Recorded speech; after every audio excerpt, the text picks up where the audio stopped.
তো hello guys, কেমন আছো সবাই? আজকে আমিও আমার ফ্যামিলি চলে এসেছিলাম জনসন মলে শপিং করার জন্য। তো জনসন মল ঢুকতেই লুকটা ছিল সেই লেভেলের।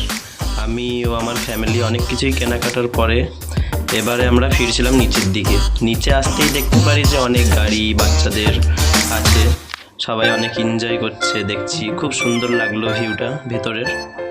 তো এই গাড়িতে চাপার আমার অনেক ইচ্ছে ছিল, কিন্তু ড্রাইভারকে বলাতেই সে বলে, বাবু তোমার এখন বয়স নেই, তোমার বাচ্চা বয়স পেরিয়ে গেছে, নেক্সট টাইম ট্রাই করো।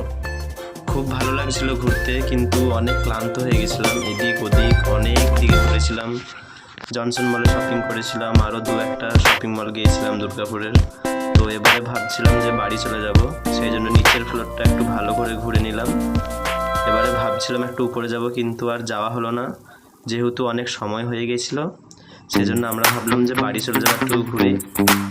তো গাইস, তোমরা সবাই একটু কমেন্ট করে বলো তোমরা কে কে এই শপিং মলে ঘুরতে এসেছো, বা তোমরা কে কে এই মল থেকে শপিং করেছো, কে কে জনসন মল এসেছো একটু বলবে। যেহেতু আমার ফ্যামিলির সাথে শপিং মল করতে গেছিলাম, তো অনেক ক্লান্ত হয়ে গেছিলাম। হাতে মা একটা ব্যাগ ধরিয়ে দিয়েছিল, পাশে আমার ভাই ছিল।